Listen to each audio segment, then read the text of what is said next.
attendance this afternoon of the Economic Development Committee. Pleased to be joined by my colleagues Paul Krikorian and Marquise Harris-Dawson. We have another action-packed agenda for you, and so, Mr. Clerk, would you read the open public comment? Okay, we're going to which cards are we taking? Is that sign? Okay, so we're going to close public comment, and without objection, we're going to take items 2 and 5 on consent. Items 2 and 5. Seeing no objections, that will be the order. All right, item 1, minimum wage. Item number 1 is the city attorney report and ordinances relative to number 1, amending Article 8 of Chapter 18 of the Los Angeles Municipal Code to adjust enforcement measures pursuant to the addition of sick time benefits and various procedural changes.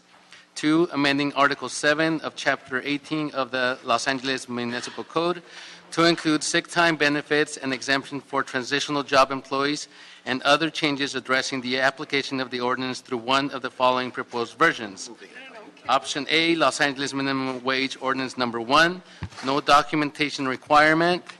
And B, Los Angeles Minimum Wage Ordinance number 2, reasonable documentation requirement.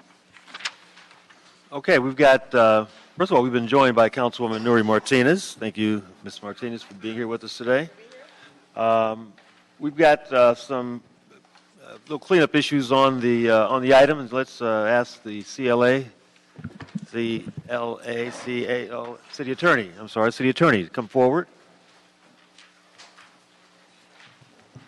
I think you've got a brief report for us, and I think there'll probably be some questions.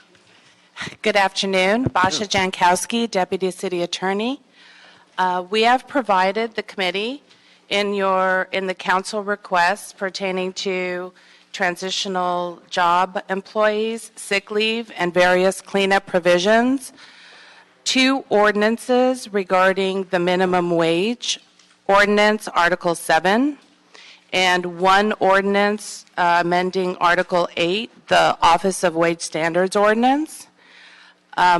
We've provided you 2 versions of the minimum wage ordinance because the request asked for the ordinance to include language saying no documentation would be required from employees. And at the same time, there was a motion asking us to look into reasonable documentation measures. And in the report, we provided you an explanation of what we found and asked that the council recommend one of the versions to go forward to council. Okay, thank you. Can you summarize what you found in your research regarding the documentation requirement, requirements of other states, other cities?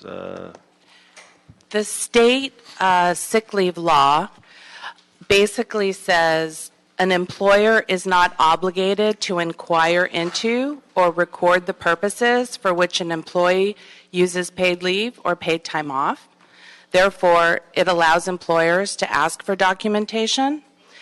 There's also a provision in the section of the Labor Code which discusses allowing employees to take time for domestic violence issues, such as getting temporary restraining orders, that if the absence is unscheduled, that the employer can ask for documentation if that's one of the reasons for the absence from work.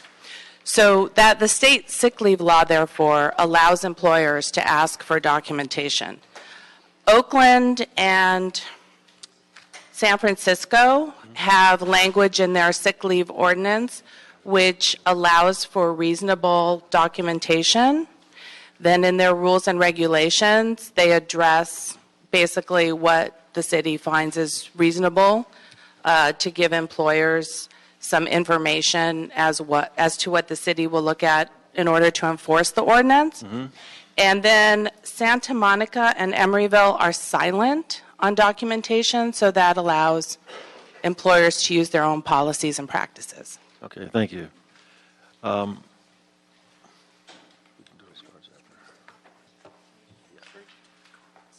That last item responds directly to a concern raised by Councilman Krikorian.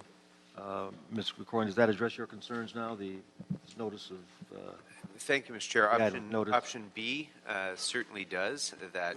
The ordinance number 2, I think it provides for ample flexibility in a diverse workplace among many different kinds of employers and work settings, and it provides the designated administrative agency with the option of promulgating regulatory advice and even binding rules that would determine what reasonableness is under what circumstances. So I think that's exactly the sweet spot that we should be going for, trying to avoid abuses by employers who want to try to abuse this and make it onerous, and yet at the same time providing an option in circumstances where it's appropriate to demonstrate some evidence of Right. reason for the leave. and as the ordinance, I would move that. as that language is developed, it sort of will provide us with a little more flexibility, I think, too, in addressing those issues. Exactly. Okay. Okay, members, any other discussion on this item? Then I'm going to recommend that we adopt the ordinance amending. Oh. Can't forget any public comment, can we? Thank you, Madam City Attorney. Appreciate your presence. Oh, you know what? I'm sorry. Well, I can come back to it after, if you like. I just had another question with the city attorney. Well, let's get that question first. Okay. Madam? So sorry. Oh, that's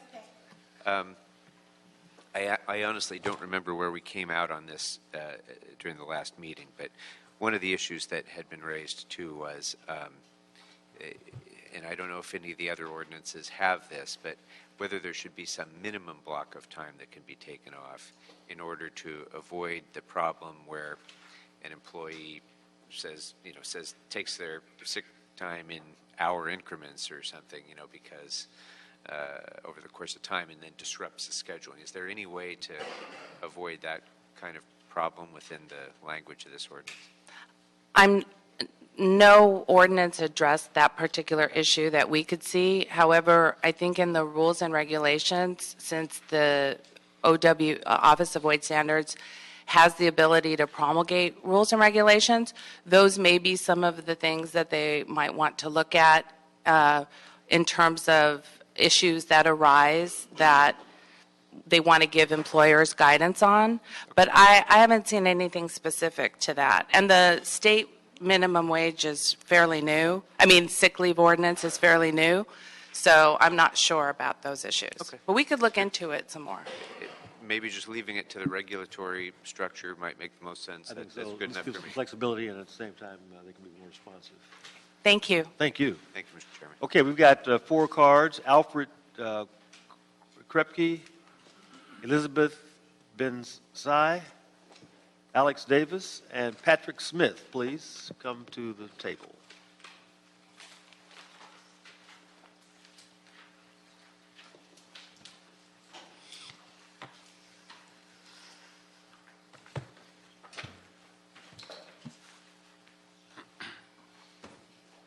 Okay. Good afternoon, Councilman. My name is Alfred Pepe. I work for in-home house support, and I also drive part-time for Uber.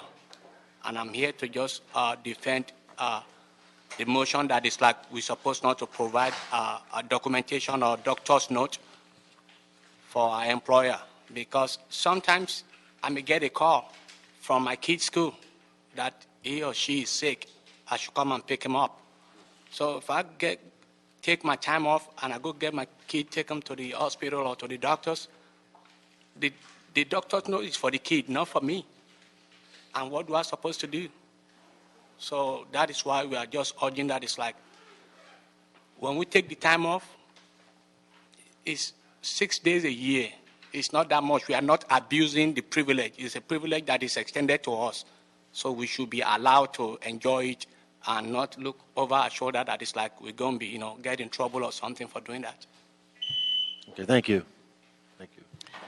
Good afternoon. My name is Elizabeth Benishai. I am a senior policy analyst at the Center for Law and Social Policy. I urge the committee to support the version of the ordinance that does not allow employers to require documentation. Visiting the doctor is a major expense for many Angelenos. Nearly 1 in 5 Californians with annual incomes under $25,000 is uninsured. And even for those with health insurance, visiting a provider often comes with costly copays and fees for doctor's notes. If the committee does decide to support the version of the ordinance that allows employers to require so-called reasonable documentation, the ordinance or rules should specify that employers are required to pay any costs associated with attaining documentation, including costs of service to the uninsured, copays or coinsurance, fees for doctor's notes, and any other fees. The state of Oregon and the city of Seattle's sick days laws include provisions that require employers to pay for healthcare costs associated with documentation for sick days usage. If the committee supports this version of the ordinance, we also suggest that the documentation requirement should not go into effect until they've been absent for 3 consecutive days, which would be in line with other ordinances around the country. Okay, thank you. Good afternoon. My name is Alex Davis with the Valley Industry and Commerce Association, VICA. Thank you for your time. Under the current timeline, employers would only have a few days, realistically, to implement this program with between hearings in committee and by the time it would have to go to council. So we ask that this committee recommend that the sick leave program and mandates be delayed until at least January to allow businesses time to incorporate and prepare for the potential ordinance and to adopt an ordinance that would allow businesses to ask for documentation as well. Thank you. Thank you. Yes, sir. My name is Patrick Smith. I'm a member of ACE. I'm here in regards to the bill requiring someone that is sick to provide documentation due to the fact that these are days that have been earned. And I am concerned about being taken back to those days where people had to choose between going to work or staying home due to this additional documentation costs. These are days that have been earned and have not been really given free to the employees. So I urge you to please be considerate and keep up the good works, and please take into consideration the employees' well-being. Thank you. Thank you. Thank you all for your comments. As we move this ordinance forward, there still is going to be an opportunity for some fine-tuning. Appreciate the input that we received from all interested parties in it. But with no objection, members, I'm going to move that we adopt the ordinance amending Article 8, the Office of Wage Standards, and adopt the amending Article 7, Option B, requesting reasonable documentation, again, the details of which will be worked out by staff and presented as part of the ordinance. Second. Okay, it's moved and seconded. Any other discussion on this item? Okay, no objection. That will be the order. Thank you. Okay, item 3. Item 3 was continued from April 19th, 2016, and it's a Los Angeles Department of Convention and Tourism Development, CAO and CLA, and joint CAO-CLA reports relative to the modernization and expansion of the Los Angeles Convention Center. Okay, we're getting a little preview. As you know, we're on a dual-track strategy for determining the best approach for renovation of the convention center, traditional financing model versus a P3 model. We're going to be comparing both, I think, at a meeting later on this month. But we have a presentation by the architect team, I should say, for the renovation, and I'll turn over to you, John. John Wickham with the Office of the Chief Legislative Analyst. Just a quick introduction.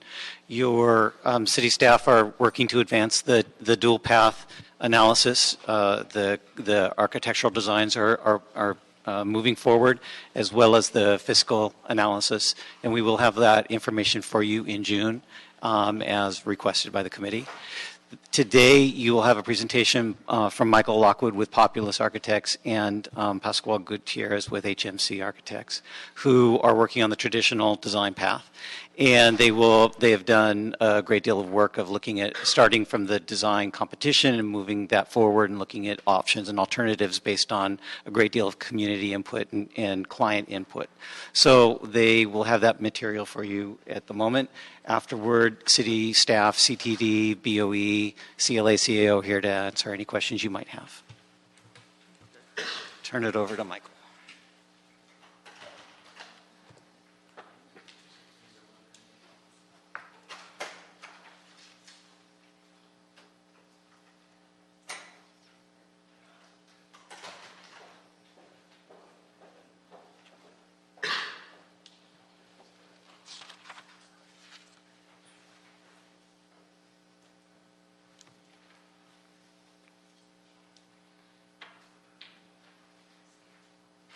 It never works when you need it to.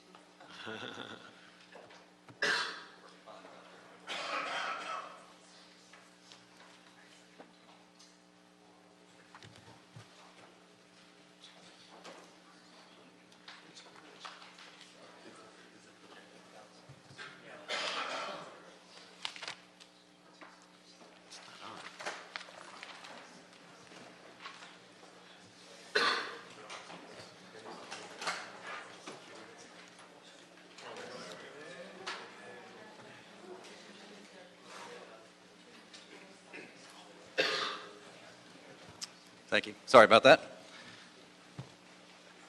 My name is Michael Lockwood. I'm with Populous Architects based in Kansas City. Sorry. And I'm here representing our design team made up of HMC Architects, which is based here in Los Angeles, Chu Gooding Architects here in Los Angeles, and Olin Partnership, which is our landscape architecture team. It's great to be here. I'm going to take you through a quick update on where we are with the traditional path design process. I wanted to take one moment here. Slide this over. And I want to talk briefly about our expertise in convention centers. When we design convention centers around the world, we bring a tremendous amount of expertise from the industry. We've opened, just in the last 8 years or so, we've opened these 4 projects: Phoenix, Doha in Qatar, the San Jose Convention Center up in the Bay Area, and the Utah Valley Convention Center in Provo, Utah.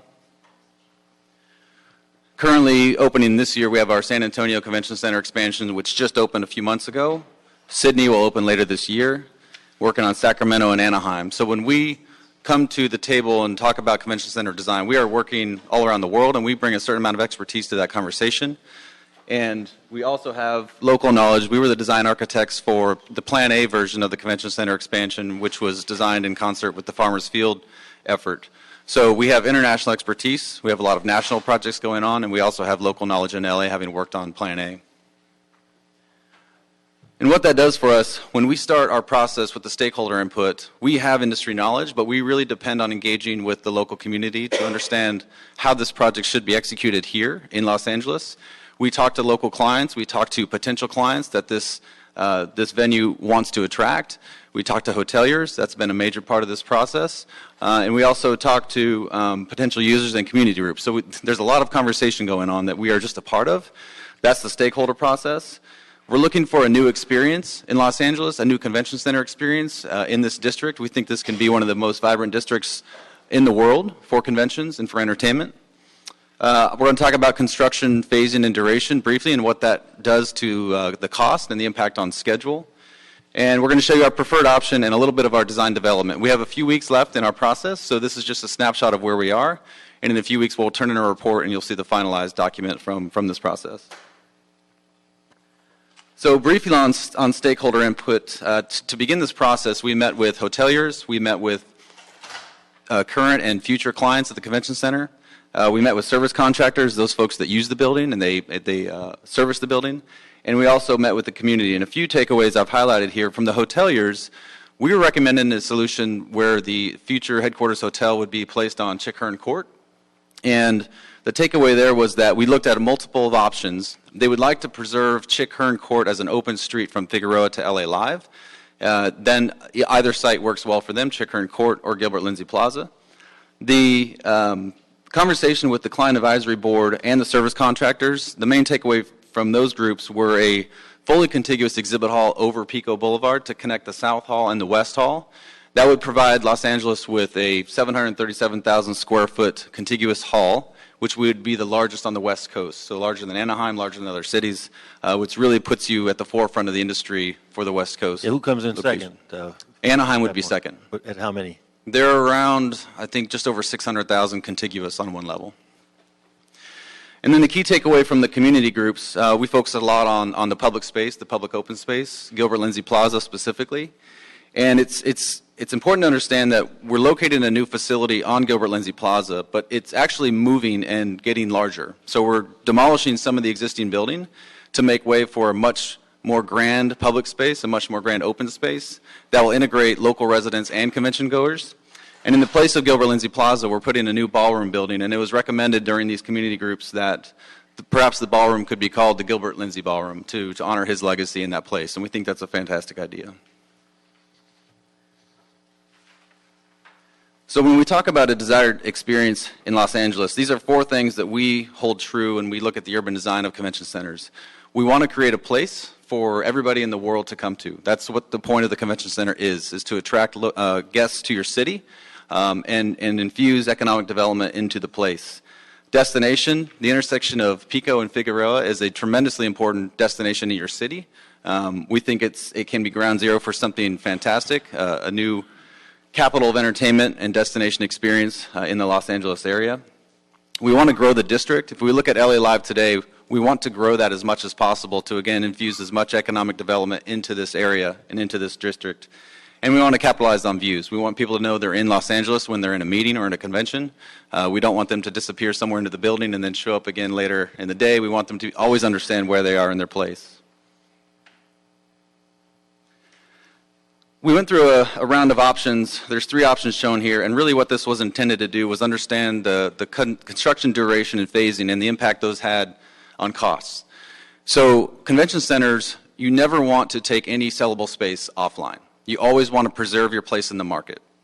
So specifically, exhibit halls, meeting rooms, ballrooms, if you were ever to demolish any of those spaces, the ideal scenario would be to build the replacement first, then demolish, so that you never remove any of your net sellable space to the market. So option one, it required much longer phases because we were demolishing more space on the existing building. We were demolishing a lot of the 500 rooms that exist today, and that required multiple phases, which pushed the construction duration out to 48 months. And if you look at the impact of that, and you look at escalation in your LA market today, that adds a tremendous amount of cost to the process. So the least amount of demolition we can do, the better we are for it. That guided us towards options 2 and 3, and you can see at the bottom of the screen, both of those have a construction duration of 24 months. There are different elements of construction around the site, but we think they can be built simultaneously to reduce the overall impact on the schedule. So with our preferred option, we're calling it the Gilbert Lindsay Ballroom option. On the right-hand side of the screen in yellow, you can see the location for the new headquarters hotel along Chickern Court. The green space is showing a brand new paseo, we're calling it, a brand new outdoor experience, which we'll show you some ideas for that in a second. And then at Gilbert Lindsay Plaza today, we're locating a meeting and conference room facility with a new ballroom on top of that. In dark blue, you can see the exhibit hall expansion connecting the south and west halls. This is the most simple connection of exhibit space. This is what gives us our contiguous hall of 737,000 square feet. The new meeting space above Gilbert Lindsay Plaza, and there's some infill space there as well as part of the solution. I should note the 369,000 net square feet sellable. We are meeting program. We are exactly on schedule, and we are meeting it for the budget right now. So we're getting all the space that we're looking for when we want it. In the upper level is the new ballroom. Again, 70,000 square foot ballroom located above Gilbert Lindsay Plaza as it exists today. This will be the largest ballroom in California. Again, we're looking to give you guys a place in the market that you've never had and be the largest and most desirable facility on the West Coast. These are some diagrams, three-dimensional diagrams that show the stack of the building a little differently. just so you can see the three levels on top of each other. It's the same diagrams, just shown a little bit differently for you. So when we get into our design discussion, again, we're desiring to create a new front door for the convention center. This new ballroom building located at Pico and Figueroa, we think this can be a new gateway into downtown. We think we can expand the LA Live district with this development. We can create a lot more public open space for all the residential development that's going on the east side of Figueroa. We want these people to come into the district. We hope that they commingle with convention goers, so we're really looking to create a destination within downtown LA that has the convention center as the backbone for its experience. One of the concepts we came up with as the design team is this new idea of an LA ring. We see this as being a new hub for LA, and if you think about all the elements that would have an address on this ring that encircles Staples Center. Staples Center is one of the busiest facilities in the world, and that's fantastic for you guys, and we really want to capitalize on that. So to the top of the screen, a new headquarters hotel, the Los Angeles Convention Center expansion itself, a new ballroom building located at Pico and Figueroa, the retail and residential located across Figueroa, and then the existing connections to LA Live. We think this can be a new hub and be a special place to be, not only in LA, but in the world. Pardon me, before you, at the very bottom of the circle, Mm-hmm. bottom of the ring, there's BUS. What does that take? Bus. It's either bus or business. Sorry. Yeah, but those would have been my guesses too. We are. You could narrow it a little bit. Yeah. We are incorporating the MyFig project, which has a lot of public transit along Figueroa, and it may be that. So my apologies for the diagram. Maybe it's a bus business. Yes. A new bus business, yes. So these are some aerial shots. Again, we have a few weeks to go in this process. We are very early on in the design phase, but just glancing at how this place can come together and incorporating the idea of this new LA ring and how the convention center can be shaped around it. When we look at the inclusion of a much more grand public open space to allow for more gatherings and more programmable activity, again, trying to activate this district more with more diverse events, and how the ring encircles Staples Center and all of these elements plug into it. Again, you can see all of these things that start to program that space. Lots of activity, more diverse activity. Today, the convention center, sometimes it's either on or it's off, and we don't want it to be off. We want it to be active more times and more days of the year. And with that, we're just beginning to look at how this architecture can start to activate. So we're reimagining the entrance to the convention center from LA Live. We're trying to connect the guests to the district in many different ways. One of those ideas is along Georgia Street, which today is a very difficult entrance, but a natural circulation pattern for convention guests. So we're improving the connectivity from the existing JW Marriott, the LA Live, and along Figueroa as it develops. And this is some of the ideas that are currently shaping the space. Much more grand public open space, a lot more activity, and a lot more places for people to commingle on site. And in keeping with LA Live and some of the development across Figueroa, we think this place can transform and become something different at night, different colored lights, really activate the place, make it more colorful, more exciting, and create a destination that is truly world-class. Thank you. Thank you. Talk a little bit about the ballroom and the opportunities for it to be a real iconic sort of landmark of the convention center, how it's envisioned and... So we consider ballrooms the living room of your city. We do work on convention centers all around the world. They are your most special space. They will host your most special events. We love the fact that it is at the front door. There were other options where we placed it on the back of the site and it did other things for us programmatically. But the ability for it to come to the street and be at Figueroa and be a gateway to your downtown, to be your community's most important space, and then also honor the legacy of Gilbert Lindsay, we think that can be a new iconic moment for LA. I think it's where you can host your most special events, and it's at the front door. You're not asking guests to circulate into the building. They can come right off of Figueroa and walk into the space. Representations that we've seen, it's all glass and it soars, 3 or 4 stories? Basically the ballroom building itself will be about the same size as Staples Center, just for a point of reference. The ballroom will be on top of that, so you'll have views to downtown. Obviously, there's development coming towards us, so a lot of those new towers will block some of the views to the city, but it will be a very active place to be. And the ballroom itself is on the 3rd level, so there will be balconies along Figueroa, so you can come and stand outside and have events, and the ballroom itself can be more of an indoor-outdoor space than a traditional ballroom space. Well, still at the preliminary stages. Yeah. Lots of fine-tuning to go, members, but any questions or comments or thoughts at this point?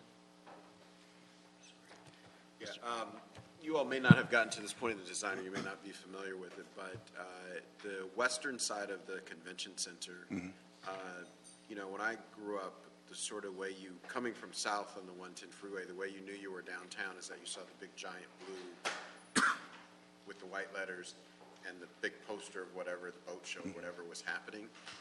What are you all thinking about that? It's such an important visual for everybody who goes on the freeway, going north or south on the 110. It is definitely a gateway to your city from the south. And right now our expansion takes that current exhibit hall, the green wall, it extends it to the north and connects with the west hall. So it will become more of a billboard to your city. I think that is a very clean and simple way to enter the city from a vehicular point of view. It's a quick, instant get. Like, I know that's the convention center. On Figueroa, it can be much, much different. It can be much more articulated for the pedestrian and vehicular traffic that is much slower. So they have two very different purposes, and I think we're not looking to recreate the freeway facade. We're actually looking to improve upon it. And then the Figueroa side, we can capitalize on a different experience. Any other comments, members? Any thoughts? Okay, well, again, I just want to thank you for the work. Thanks for the presentation. Thank you. And this is even more exciting given the news that we received today that LA is getting the 2021 Super Bowl. And so it's going to be excitement for Inglewood, where the stadium is, and for LA, where people are going to be staying, we hope. So we appreciate that process. As I said, this is just a preliminary. We're going to be getting full reports. But let me just invite CAO, if you got any comments that you'd like to make at this time. Okay, great. Well, we'll look forward to a full and complete presentation of the traditional versus the P3 approach, and we're just excited where we are now. I think the timing is everything, and the fact that there's such a great deal of interest not only in a potential hotel at the site, but also the renovations that are going to really create a real iconic statement in our downtown is exciting to be a part of this convention center process. And so we will look forward to those complete reports as we move forward. All right, item 4. Mr. Chair, will we be holding this in committee? We will be holding it in committee for until the report comes back. Okay. Very good. So at what point are you going to move forward with the RFI? Well, we're going to be we'll be getting a recommendation on that. You're talking about for the hotel? Right, correct. So are you thinking of doing both simultaneously, or when are we expect, how long are you holding this item in committee for? Well, we're going to be getting the reports back end of this month. Okay. On the two plans. 28th? Okay, June 28th. June 28th will be the report due back. Okay. And at that point, we'll make some decision. Yes. Okay, anything else on this item? Seeing none. Item number 4. Item number 4 is a CLA report relative to the Grand Avenue Hotel Project 2016 Revised Hotel Incentive Evaluation. Okay, Go-To John is back up here with us again. Okay, let's hope third time's a charm here. We've been around the block with the Grand Avenue project a couple times. They first came through in 2008, and council had approved that project design. Of course, we know 2008 was the start of the Great Recession, and all sorts of development was put on hold. And related, the developer for this project and the JPA and the county and the city remained engaged to try and find some way to move the project forward. And finally, in 2014, another design came forward, another project, and the council adopted an MOU to provide an incentive to help with that hotel. And within a year, there were some significant changes to the project design at that time. And so that required an additional analysis of those project changes. In effect, the change between 2014 and 2015 is that a new hotel brand was brought into the project. SLS left, and Equinox came in. Equinox is the gym company, and they are just starting a hotel brand. It's a lifestyle brand. It's built around people who are active and fit, and it is an interesting extension of their brand. And we were concerned that this was a brand new, thing moving forward, and we weren't quite sure that it was going to be doable. So part of the analysis that we asked our consultants to do was to investigate the hotel brand very closely. And I know that Councilman Huizar and the JPA were very actively involved in the Equinox question as well. And it turns out that this, they're actually opening one of these hotels first in New York City, and it looks like it's going to be a very high quality product. They have a very strong management team. Our consultants looked at their management team and expressed high confidence in the Equinox brand moving into this project in this place. So that was a good thing to find. They also changed the configuration of the housing. They reduced the number of rental units and increased the number of condominium units in the project, which changes the economics, generates more property tax, for example. And the retail mix in the project was also changed from very high level retail to more lifestyle retail. So instead of maybe a Tiffany's, it's going to be an H&M kind of thing. So it's going to be attracting and aiming to bring in a much broader audience into this project, which is a good thing. And these are retail uses that are not currently in downtown.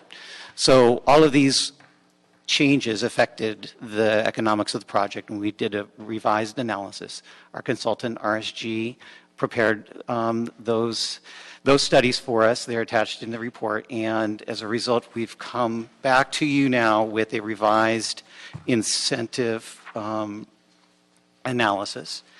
And what we found in the process was that, well, again, we've got the original 2008 analysis, which provided 100% of the TOT plus 100% of the parking tax. In 2014, your CLA recommended that we go with a different model, the 2014 model, which required that, well, the city would provide a base amount. It required that the county provide a base amount. And then anything else that the county provides above the county base, the city would match. And the concept here is that the county, the JPA, are partners with the city in this project, and everybody should be participating to incentivize the development of the hotel. We've received feedback from the county that they would not be able to participate in that base payment, and so the developer requested that we look at an alternative incentive model where we would eliminate that county base obligation, and we would simply provide a match to any funding that the county might bring forward. And so this is a difference between, and there's a table on page 8 of the report that we sent to you. So in the 2014 model, the county would be required to, so the table on page 8, these are the new numbers based on the current project, okay? So the current project will generate $59.3 million in TOT. It'll generate $7.6 million in parking tax. And using our city economic development incentive policy, we would provide either 50% of net new revenue or 100% of TOT, whichever is lower. This project has a unique twist on that, and I'll bring back to that. But what that means is the maximum amount of incentive we could provide to the developer is $66.6 million, and that means the city general fund would receive at least $66.6 million in this estimate, in this analysis. Under the 2014 model, the city base would be $49.9 million. We would provide $49.9 million. The county would be obligated to provide $9.7 million. And then anything above that the county would provide, we would provide an additional match.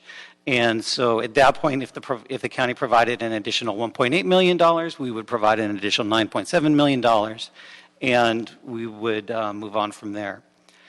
Under this alternative So the county- 2014 so model. the county is committing then? What's that? I said, so the county is committing to this project? No, they are not going to. They've indicated that they would not be able to provide any of the base match. And so under this alternative 2014 model, the city would provide the base of $49.9 million, and any match that the county provides, the city would provide an additional match. The ratio that we have in this match is based on the total net new revenue that the city would generate and the county would generate. 84% of that is city and 16% of that is county. And so our match in this alternative is 84 to 16. So we would use that ratio. So if the county provided $1.8 million, we would provide $9.7 million. If they provide $1 million, we would provide about $5 million, right? So it's variable, and it's based on how much the county would provide. The other fact here to note is that our consultant evaluated the cost of developing the project and determined that the hotel piece alone has a feasibility gap of $123 million. And so there is very clearly a significant gap. The developer would not be able to build the hotel without any assistance from the city. There are a couple components of the project that do have a surplus in the way that they're structured, and so the actual total feasibility gap on the project is $117 million. So the city contribution of $49.9 million or $59.3 million is still not enough to fill the entire gap of $117 million. And the developer will be obligated to find some way to to close that gap, whether that's taking a lower return, finding ways to streamline the design, find some efficiencies in the design, or finding assistance from some other party, such as the county. And so that's kind of the quick outline of where we are on this incentive deal. There are 3 incentive models available for you. We don't have a recommendation from our office for you on that. We wanted to provide the full scope of information so you could make a decision on how the council would want to provide its incentives to this project. Okay. Thank you. Is there anyone here from Councilman Weezar's office to just express your preference, and then we'll take some questions? Good afternoon, council members. Sarah Hernandez. I'm the Downtown Area Director and Special Counsel for Councilman Jose Weezar. So as John described to you, the Grand Avenue project is a development of multiple county and CRA parcels that is has the potential. Where's it located physically? Where are we? Across the street. So it's literally, if you go down first, parcel Q is right across from the Disney Center, so it'd be directly east. It's where that Richter set parking lot is. Right. But the Grand Avenue project is a number of parcels that are bunched around that area. It has a tremendous opportunity to revitalize Bunker Hill and the cultural institutions, continue the revitalization of the cultural institutions in that area, as well as for all of downtown. There's a joint powers authority that manages this project, and that's comprised of the county, the CRA, and the city. Currently, right now, the county JPA, or the JPA members are Supervisor Solis, Council Member Jose Weezar, and Steve Valenzuela from the CRA, as well as Sachi Hamai from the CEO's office at the county. With the changes in the hotel brand, Council Member Weezar has been working really closely with Related and the CLA to ensure that this is a project that will ultimately be finished and be successful, with the cooperations of our partners at the county, who have identified dollars, specifically $1 million, that would go towards a match that John described. The council member is respectfully requesting that the committee recommend option the 2014 alternative model, which is that third option on page 8. Okay. Any questions, members? Any comments? So you talked about a gap, and I was wondering if you could drill down a little bit more on how that's typically dealt with and what our reasonable expectations should be on how that would be closed.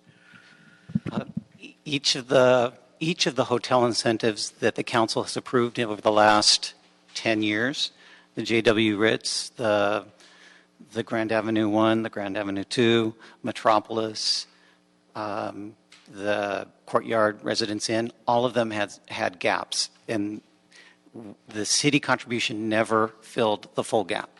In each of those cases, the developer was obligated to find some other resource, and what they're basically coming down to is it's a factor of their return. In all of our analyses, we assume that they will take a reasonable, that they will receive a reasonable return. They can invest in a hotel anywhere around the world these days, and they can get a 12% return here, they can get a 12% return in New York or wherever they're going to go. And so we need to assume that there's going to be a reasonable return. In all of these cases, they've been at a point where they wanted to build the hotel, and they wanted to stay here in Los Angeles, and they want to do this project, and so they've found a way to do it, whether that's taking a lower return or changing their designs a little bit. In this particular project, one of the cost factors is that Frank Gehry is the architect. And frankly, there's a Gehry factor in the design that, it changes the costs of a project. That is something that the JPA felt was very important, to have an iconic structure there at that corner across from Disney Hall, which Frank Gehry also designed. And so that is a factor here. But again, the gap is $117 million, and we have at most $66 million that we're bringing in. So the city is not subsidizing those additional design costs.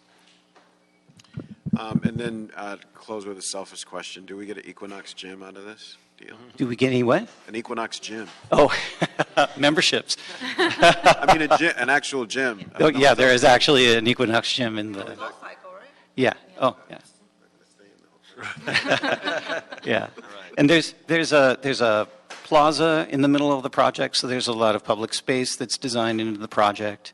And so this meets a lot of the design criteria that the JPA, the county, the city have been pushing for. Well, this project has been a long time coming, and so it will help to finish out Bunker Hill. I think there still is another parcel or two left, though, but this is going to be a significant space being filled. Yes, it is. It's an exciting project. So, Mr. So the feasibility gap was $117 million for the entire project. Yes. Is that right? And John, what did you say a moment ago? I didn't quite catch it. What was the feasibility gap for the hotel standing alone? $123 million. How is it that that's greater? What's that? How is it that that's greater? Does that mean that the rest of the project is in part subsidizing the hotel then? It was, and that's why we reduced the analysis with the final determination of the feasibility gap. In your big if policy, it requires that the project is not making money hand over fist, that other parts of the project are not benefiting, and we're subsidizing the rest of the project. And so the hotel standalone at $123 million, we're reducing that gap by recognizing that the residential and the retail have a positive balance. And so that is reducing the gap, but it's only reducing it by $6 million. Okay, so just so that I'm clear, the policy of the city is only to provide incentives up to a maximum of 50% of net new revenues, right? Yes. So are we clear that you can take the 50% of the entire project and then apply that to any net new revenues that are coming in for the entire project? We're taking the net new revenues from the entire project, okay, and they are in the calculation. The cap. Yeah. Okay, and then the nature of the incentive is focused primarily on the TOT because we're returning 100% of the TOT. Yes. Okay. Is there any magic to that allocation? The reason I ask is that I can see different impacts of that. For example, a portion of the TOT is devoted to arts funding and tourism funding. If you give 100% of the TOT back, presumably you're losing that benefit, whereas you wouldn't be if it were from some other general fund revenue source. That is corrected. And the way it works now is that all TOT revenues are remitted to the city. Okay. And the amount of the incentive is an amount of general fund money calculated based on the amount of TOT generated by the project. So as a result, since they are remitting all the TOT money, the Cultural Affairs Department will receive its funds and the Tourism Department or Tourism Board will receive its funds. So there's no haircut in any of that. So it's rebated after it's received? Absolutely. Okay. And this is, and the city attorney might be able to help me with the language on here. So they are obligated to provide this project as described in the agreement. So at any time, if they fail to provide a 4-star hotel and comply with the community benefits package, we can find the agreement in default and withhold the incentive until they comply with the terms of the agreement. So this structure that we have in front of you gives us greater strength in ensuring that we have compliance with the project. Okay. And in either event, even if you took the hotel by itself, the TOT, giving 100% of the TOT, oh no,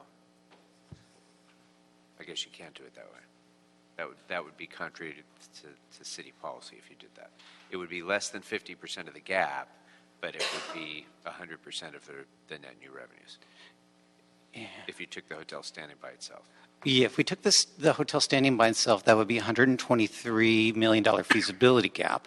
But the TOT generated is still $59.3 million. And so less than half of the gap. Yeah. But Yes. it's 100% of the net new revenues. Yeah. Yeah. I think I understand. Yeah. Okay. Thank you. Okay. Councilwoman. Mr. President, I'd like to make a motion. If I can do so now. Okay, Is there any questions? yeah, we've got a couple of cards. Let's take the cards first, and then we'll take a motion, okay? And actually, there was one clarification I wanted to make. There is a community benefits package associated with this project. Late this afternoon, I saw that some of the language is built around the CRA policies, and our office has some concerns that since the CRA has gone away, that we need to substitute something equal with regard to the city policy. So, for example, they're required to comply with the CRA art policy. They should now be obligated to comply with the city art policy if that's the case. And so we would recommend making some changes to the MOU just to reflect that the concepts are there, and we're going to find some way to make sure that they comply with the community benefits package, whether it's a city policy or a CRA policy.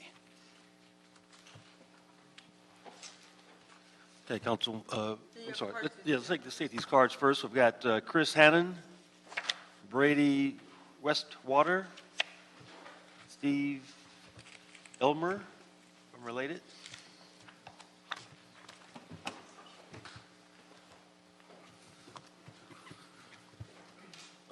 Good afternoon, honorable council members. Chris Hannon on behalf of the Los Angeles Orange County's Building and Construction Trades Council. Number one, there's development all over this city that developers come in with low road contractors and without a care for the workforce that constructs the projects. This project, this is not the case. This is an outstanding project. As renowned architect Frank Gehry is the architect, our members are proud to come back and show their children, their grandchildren, the project for years to come. This project will include local hire. This project will include opportunities for Los Angeles residents. It'll be constructed by the very best craftsmen and women anywhere. The Building Trades Council is fully supportive of the construction of the project with the alternative 2014 model. The hotel is urgently needed to support a prior agenda item here with the convention center, which is helping revitalize the downtown area as well as the rest of the city. So we're in full support of it and the alternative 2014 model. Thank you. Thank you for your comments. Hey, my name is Brady Westwater. I was former president, vice president, Downtown Neighborhood Council for 4 terms, one of the founding members. I'm speaking here myself. I came downtown 20 years ago to get involved in what was happening, and pro bono brought over 100 businesses and creative people to this neighborhood, including Glass Bookstore. And I've been on Bunker Hill since my father walked me there when I was 5 years old. I've taken me up Angel's Flight. I was involved in trying to save the houses on Bunker Hill, the last 2. I've been involved in everything that's happened there since then. I could tell you, nobody has treated this community like Related has. They're the only people that are going to end up building a better project than they promised us in the beginning. The architecture is better. The urban planning is better. They gave up the site to the Broad Museum. A large chunk of their profits went away. They could have easily blocked that. They welcomed it. Take care of them. Okay. Thank you. Thank you, sir. Mr. Chairman, members of the committee, my name is Steve Eimer. I'm with the Related Companies. Related has been committed to the Grand Avenue project for over a decade now, as you've heard. And as you know, we're very proud of the progress that has been made over the years. And with your direction today to maintain the full tax sharing amount of approximately $66 million, we can move forward to complete the agreements that we have and initiate development on the next phase of Parcel Q, directly across the street from beautiful Disney Hall. As your staff has verified, there is a feasibility gap of over $123 million in the project, and $66 million does represent no more than 50% of the tax revenues to be received by the city, although it's a very complicated set of calculations.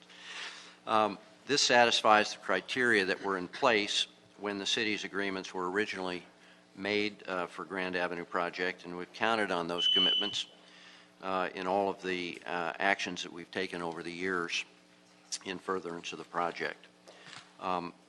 The vision of Grand Avenue can continue into the next phase with your support today. It will breathe life into the city center and into the cultural center of the city. We appreciate your support. Thank you. Thank you for your comments, all three. Cindy Starrett, Rachel Torres, John Howland, and Deborah Cantor. Cindy? Good afternoon, council members. I'm Cindy Starrett on behalf of Related Grand Avenue. Just a couple things to add to staff. When we were here 2 years ago for the MOU, the committee directed that staff should look at the benefits of all phases of the project. The ratio that Mr. Wickham mentioned only looked at Parcel Q, but does not look at the benefits the city has received already from Grand Park, from the Emerson, including 20% affordable housing, from the Vespire restaurant, from the Broad Museum. So the project as a whole, we think, has already benefited the city tremendously, and that's why we think the alternate option that Councilman Weezar's office has supported is appropriate. What that does, it allows the county to go ahead and give us some additional funds. We believe they'll already commit an additional $1 million, and that percentage, $14 of the county, $84 of the city, means that we'll have fairness for that remaining increment. And most importantly, it allows our equity partner to close the deal with Related so we can move forward with the project. So we ask for your support. Thank you. Good afternoon. My name is Rachel Torres. I'm a senior research analyst with Unite Here, Local 11, the Hotel and Food Service Workers Union.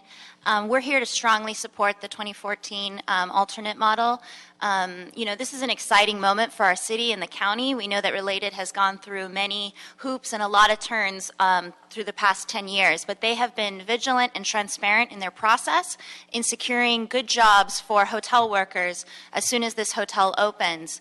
This is a big deal. As folks have mentioned, the Metropolis, many other downtown projects are in construction, and this is the project that we've been waiting for a very long time. So we're very proud to support this. Job training, local hiring, the community benefits that can't be measured but are changing lives for working people all across this city. Related has been nothing but a community partner, and so we strongly support the 2014 alternate model, and we thank you so much. Thank you. Hello, my name's Deborah Cantor. I'm the General Counsel for the Broad Foundations, and I'm also here in support of the 2014 alternative. The Broads have long believed in the potential of Grand Avenue to become a vibrant cultural center for Los Angeles. The development proposed by Related will permanently and dramatically transform Grand Avenue, completing its metamorphosis from a sleepy district to a dynamic cultural center. There is no developer more capable than Related. They are poised to start, and with leadership from this committee, they can fully realize the vision that we have all worked so hard to achieve over the past 10 years. Thank you. Good afternoon. I'm John Howland with the Central City Association. CCA has been an active and fervent supporter for the entire Grand Avenue project since its inception, and we support the approval of the 2014 alternative that will allow this hotel to move forward. This hotel and residential project are one of the last pieces of the Grand Avenue puzzle and will help close the gap in much-needed hotel rooms throughout downtown. Additionally, this project will provide almost over 3,600 to be more precise, new temporary jobs and 2,000 permanent jobs, as well as creating a community benefit package. And I want to echo what Cindy Starrett said about the benefits that Related has already brought to downtown and Bunker Hill. So with that, we ask your support for the 2014 alternative option. Thank you. Thank you. Thank you for all those comments. Members, any other comments? My motion now? You may. Oh, thank you, sir. I move that this committee recommend the council to support alternative 2014 model as a financial incentive model. I further move that the mayor be authorized to execute the necessary MOU, and I further move that the CLA, the city attorney, and other city departments negotiate the final documents necessary for a revenue participation agreement. Did I get a second? Okay. Second. And let's also approve recommendations 1 and 2 of the CLA's report as part of that. And without any objection, members, that will be the order. Thank you.